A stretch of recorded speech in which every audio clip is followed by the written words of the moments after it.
Take her into custody. Did you just use the F word? And just like that, the hearing detonates in under 5 seconds.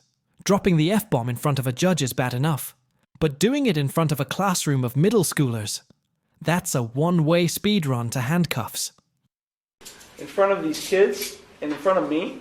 Good morning, welcome to Contempt Municipal Court. My name is Nick Irochi. I'm the judge, and this is your initial appearance on traffic-related charges that have been filed against you. As you can tell, we have a number of students here from our Contempt Middle School. They are here to observe proceedings. They're here every Tuesday morning for most of the year. They're here as part of the 36th year of the My Day in Court program, the longest running program in the state of Ohio, and they're here to observe only. This program is sponsored by our local Contempt Rotary Club. The court is now calling State of Ohio and City of Contempt versus Shannon L. Sullivan, case number 22 TRD 702. Good morning. The court will note that Ms. Sullivan is here.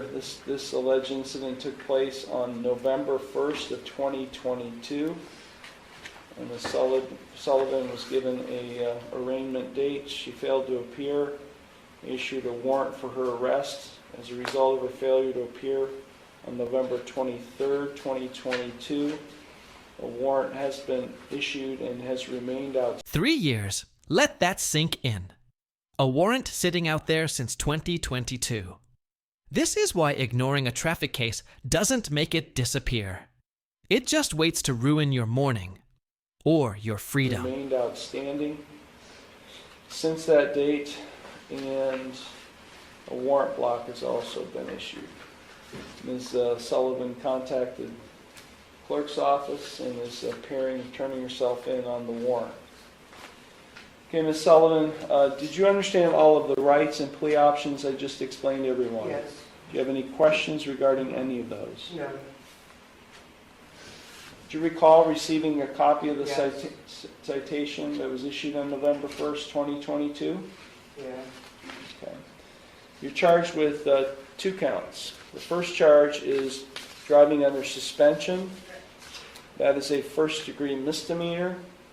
If convicted of this offense, you face a maximum 180 days in jail, a maximum fine of $1,000, and I could impose a license suspension of up to 1 year. And this is a 2-point violation. So do you understand the consequences you face if convicted of that charge? Yes. The second charge is use of headlight beams. That is a minor misdemeanor. That is punishable by a maximum $150 fine and court costs. Do you understand that? Yes. The officer, I don't know why he checked not applicable on the ticket, but it is very applicable. If you need to provide the court proof of insurance that on the vehicle you were driving on November 1st, 2022.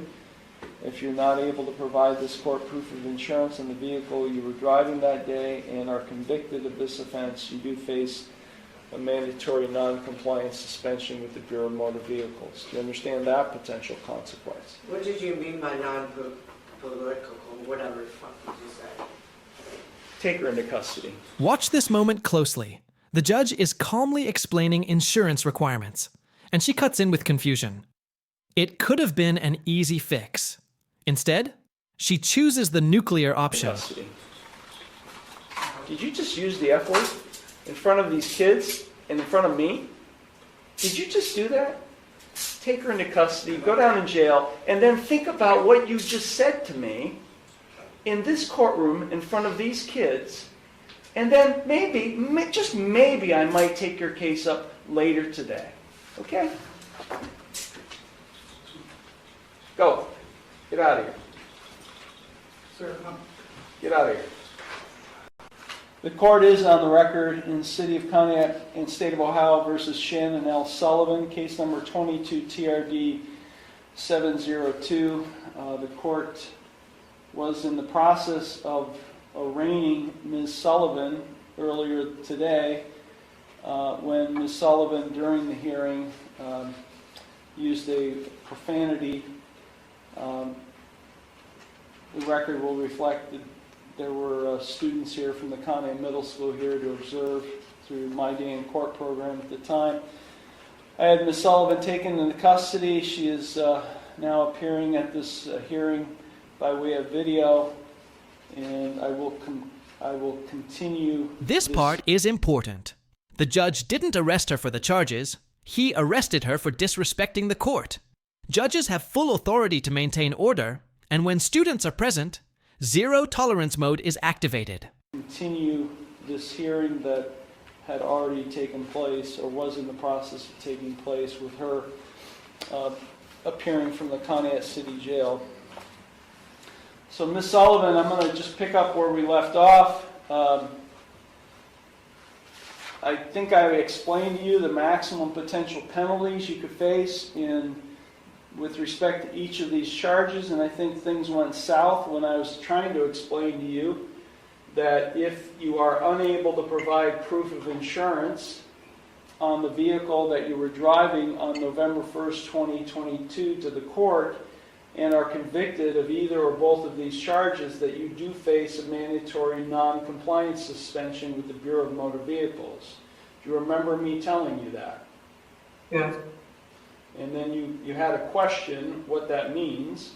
So do you understand what that means, or you need me to explain I it? had a question. I was actually asking because you used another word. The officer... And I didn't understand what that word meant because I had never heard of it, so...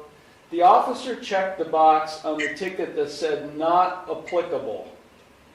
And I indicated, I don't know why the officer did that, because it's alleged you were operating a vehicle, so anyone who operates a motor vehicle must have insurance on the vehicle or must provide the officer proof of insurance. So Ohio requires anyone who drives a motor vehicle to be insured and to provide proof of insurance to the officer or to the court if they're cited. So, but that not applicable box that he checked, I was questioning myself why that took place, and I think that's where you were wondering what that word or what that meant. Yeah. So does that help explain to you what it means? Yeah. Okay, so there are two charges again: driving under suspension, a first-degree misdemeanor, and use of headlight beams, a minor misdemeanor. With respect to the first charge of driving under suspension, how do you plead? Not guilty.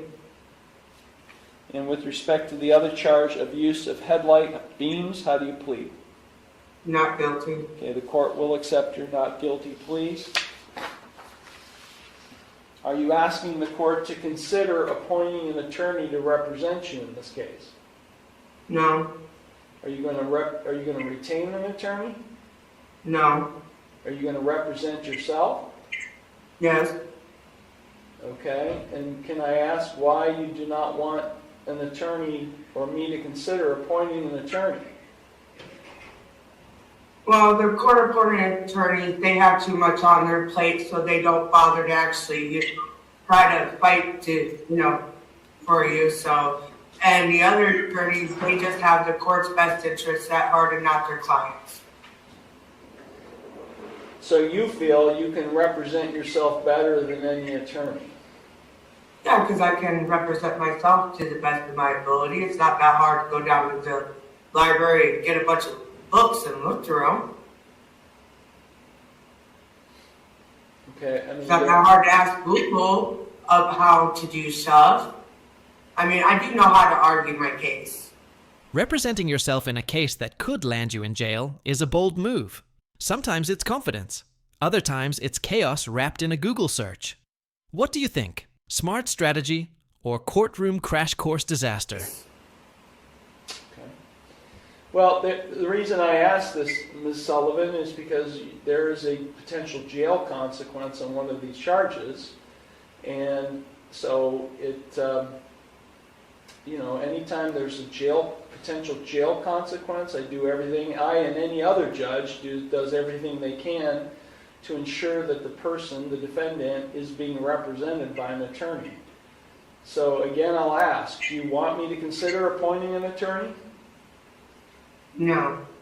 Okay, so officer, I'm going to take a moment, I'm going to leave the bench, and I'm going to email or have emailed to you a waiver of counsel document that Ms. Sullivan will have to read and sign. Okay, Your Honor. So give me 1 second. Okay, the court will note upon that she signed the waiver of counsel document, and the court will note that she's going to represent herself in this proceeding. Okay, I'm now going to set bond. This case is 3 years old. Can you help me understand before I set bond, Ms. Sullivan, why you failed to address this matter for the last 3 years?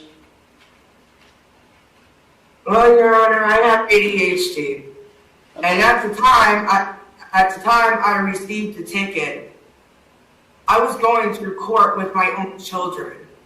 So it slipped my mind, and I had completely forgot about it. I did, however, get North Kingsville taken care of. The original people that suspended my license. Okay. Where do you live? What's your address? That's the same address on the ticket. So you lived there for a few years, or how long have you lived there? I've lived there for probably 10, 11 years now. Okay, I will go ahead and set bond in the amount of $10,000 personal recognizance. I will set this case for a pretrial conference in the near future. You're being released, Ms. Sullivan. We will give you, before your release, a hearing date. Okay. You will know before your release today when you have to come back to be here. And if you fail to appear, I'll have to issue another warrant for your arrest. And if that does happen again, then I'll make sure you sit in jail for as long as I can keep you there. This is the judge's version of a final life lesson. Miss court again, and you're staying in jail as long as legally possible. That's not a suggestion. That's a promise. Will she actually show up this time? Comment your prediction. I can keep you there. So make sure you're here on the date and time that your case is scheduled. Understood? Yeah. Understood, ma'am. Yes. Okay, this matter is concluded. Thank you.